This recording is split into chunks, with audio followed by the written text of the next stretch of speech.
Hi everyone, welcome back to the Organic Gardening, Homesteading, and Woodworking channel. This time we got a video for you on chicken coop. So we're going to do a walkthrough of Dad's chicken coop. We're going to talk about why he designed it the way he did and some of the features that it has to make it portable and healthy for the chickens. Yeah. Ventilation and light and that kind of thing. So here we go. Okay, let's go. Okay, here it is. It's just a little coop, 6 feet by 10 feet. With an attached run over here? Yeah, it's just a place so they can get outside and get out of the rain. If it's raining, they can go underneath there. So we got a door here we go in. We got the screen here for ventilation, and just come on in and you can see what else we've got going. We got a screen over on this side of the thing, so during the hot summertime, the air can just blow right through here without, you know, getting the place too hot. It keeps it cool. Cross ventilation. Then over on this end here is all open, just screened here. The reason for the screen there is for, and that's left open all winter long, even if it's 20 below zero, that's left open. And the air comes into here, and it can't just come back here and get into the chickens because it's kind of a dead space right here. There's no ventilation around this area.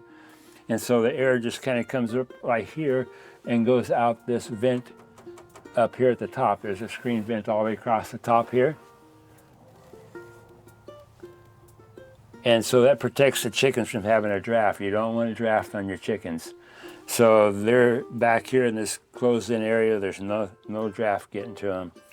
You can see too, I've got styrofoam insulation on the ceiling because it's got a metal roof, and I didn't want that cold air coming radiating off that metal in the wintertime because they're right up close to this roof here. So that keeps the cold and also keeps the heat out in the summertime. Then here we've got the perches where they roost at night, and you can see that it collects all their droppings underneath this. And the way we clean this, we just lift this up like this and hook it on this little hook right here, like that. And then we scrape all that off, put it in a wheelbarrow and haul over to the garden or compost. And then I put peat moss, dry peat moss, just a real thin layer down there on that platform that absorbs some moisture and keeps it from sticking to the plywood. And makes it easy just to take a great big one of those huge dustpans, and you can just scoop it off, throw it in the wheelbarrow out the door, and take it to your compost pile. So that's a really nice situation, so you don't have all those droppings in the bedding on the floor. It saves a lot of your bedding. It makes it last a lot longer if you can keep it all right there. And this coop is big enough for at least 20 hens. We've had more than 20. We've had 25, close to 30 in here. But I like to stay right around 20 hens in this size of a coop with one rooster. Their Nestboxes is a community, what they call a community nest box.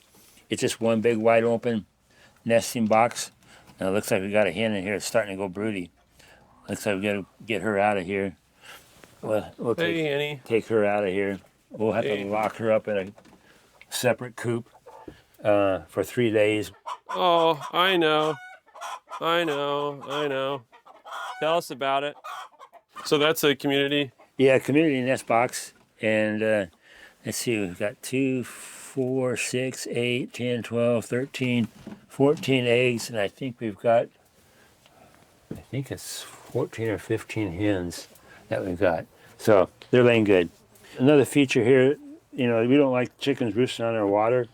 So in order to keep them off the water, we just have this hinged deal here. So when we take it out and fill it, then it just falls down like this. And this is a heated box. It's insulated. It's actually a 7-gallon tote, one of those totes from Home Depot. I can see that. And insulated and got a light bulb in there. And that's hooked onto a thermostat over here. There's a thermostat. So whenever it's 32 degrees or below, that turns on that light bulb and keeps the water thawed out. So we don't have to worry about frozen water at all. And works really good. And it's just like a little 15-watt bulb in there. It doesn't take much at all with that insulated box. And then we keep the feeder here. But right now, recently, we've just been soaking their feed and putting it in a container on the floor, one that they can't tip over. And they eat the soaked grain. So this feeder is really not being used for anything right now. It's just kind of sitting here for now. Mm-hmm. Then the automatic door is here. This is just one of these little linear actuators. Mm-hmm. It'll go like 12 inches or so, raise and lower. Mm-hmm. And it's just got a little piece of plexiglass here that's attached to. So it just slides down in this little track right here, this little groove. And so that's all hooked up to some controls here. And we've got a light sensor outside the coop right over here. It's on the outside that monitors the time that this opens.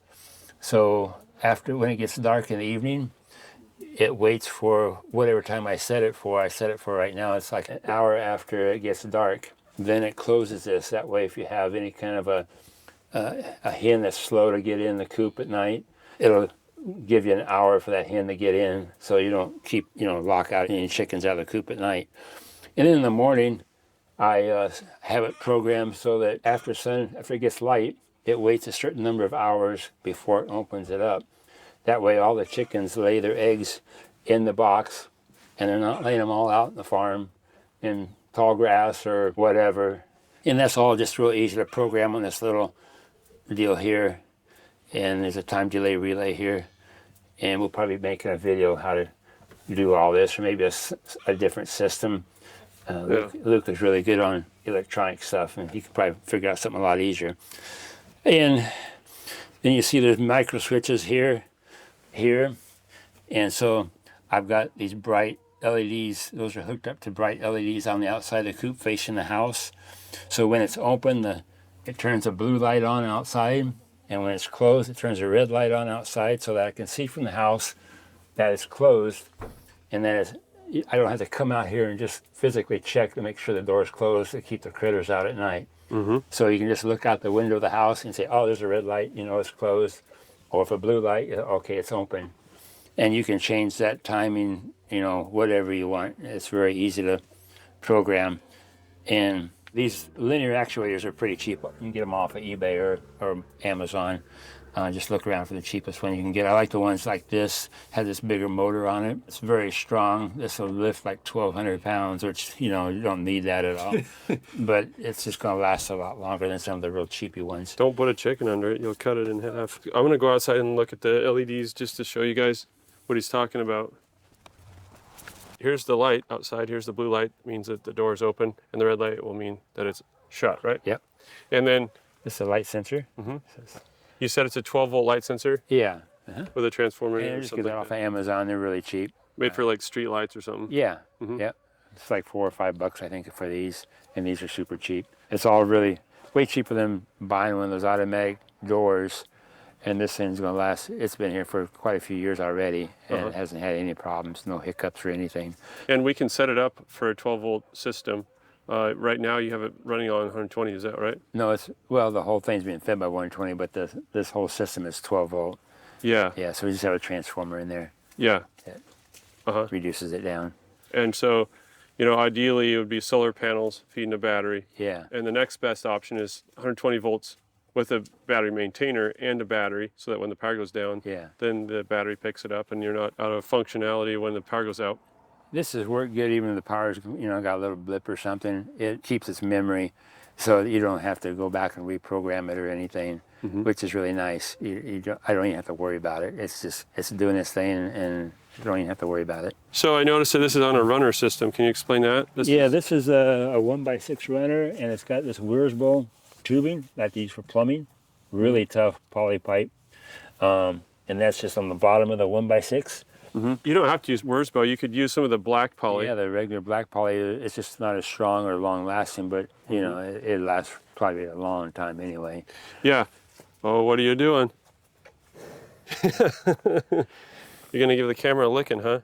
Well, it's a Sony. It's a little bit tougher than that, but you got a long tongue. That's what he thinks of you. Rip, snort, and bully. Here we go, folks. Okay. So And we got a rope on the end for pulling it. You can just hook it up to your lawn tractor or whatever, a four-wheeler, or a couple guys on it to move it. And these are canted up here at the end, Yeah. so that they don't get caught on the terrain bumps. Yeah. Then over here, we got this fabric that's hanging in front of their door. This is their door where the automatic door is. And that's there to keep the sparrows out, because the sparrows will go in there and eat all the food. And this way, they don't go in there. And so that works. That's a really good deal for the chickens and keeps the birds out. Our neighbor, they have a bunch of chickens, and they're feeding all these starlings and all these sparrows and tons of wild birds that they're feeding and wasting so much money. And all they have to do is put this in there, and then you wouldn't have any problem. That's a good thing to have on your coop. So make sure you have one of those. Yeah. If your chickens can get out in an outside run in a free range area. Free range, yeah. Yeah. And you can see this is all their free range stuff. And this over here, there's kind of a portable one that we use for the young chickens that we raise. We hatch these out in the incubator. And this is a new set. We raise them every year. These girls are just beginning to lay eggs now. So we'll be switching these girls over to the coop that we were just showing you, and then butchering the old hens. But these are all the new ones, young hens. See if I can get it to... That are ready to be moved out and get out into the green grass and get all the good bugs and good greens. This whole thing just slides along so they can get new greenery to eat. Yeah, so that's in the same kind of system here. Yeah, it's got the black poly pipe on it. And you can just take a little bit to do it, but now they got a new bit of greens to eat, and they like that. Well, they're happy. He's telling the hens, hey, get over here. I got some new grass for you. Yeah. So yeah, we're happy. just ready to switch those out here any day now and get rid of the old hens. Yeah. So this design is all made out of a conduit. 3/4 inch conduit, EMT conduit. Yeah, with holes to socket them into the top edge of the 2x6s down there, the runners. And just a piece of tarp put over the top just to give them some shelter. Yeah. Very inexpensive, quick. Yeah, is there a door in this end or not? Yeah, there's a door on that end. And looks like I better put this, we have a hinge board that's supposed to go on here, but it's not there right now, so we just put that there to keep them in. That is how it is. And they have their nest box in there for laying their eggs. So this is definitely a lighter duty and more portable, probably cheaper version of chicken tractor. And in here you have the hen boxes here. Yeah, and these are rollouts when I want to make a rollout nest box. But right now we don't monkey with that because they're just starting up. Yeah, and then you have the perching over here. And then just a hanging feeder right here, which is right inside the door so that it's not hard to get to. You don't have to walk way into the coop. And that water is fed by that 5-gallon bucket at the end. So it's all mobile. Yeah. Yeah. Very nice. Well, if you like that tour of our chicken tractors and chicken coop, let us know down in the comment section. We read them, and we can get you more information on the design and build of them if you're interested. There's our website, SutherlandOrganics.com. You can buy a lot of the chicken feed supplements and soil supplements and potting soil and seed starting mixes, and also a lot of tomato seeds, a lot of crosses of the giant tomatoes. Giant tomatoes, yeah. Can you explain, maybe give a little plug for the tomato seeds? And oh, there's some on there that are crossed with my 944, which is 9.44 pounds, which is, it was a world record. There's a bigger one out now, but there's some that are crossed with that 944. So it'd be a good opportunity if you want to try to grow a giant tomato. There's some for 8 pounds, some are 7 pounders. You can just choose what you want if you're interested in them. I haven't put on any of my super giants yet that are up to 17 pounds. But I'm not sure when I'll do that, but maybe in the future we'll do that. But for right now, they're not available. We look forward to seeing you there at the website and sending you some of our products. Until then, always remember, Jesus said, I am the way, the truth, and the life. No man cometh unto the Father but by me.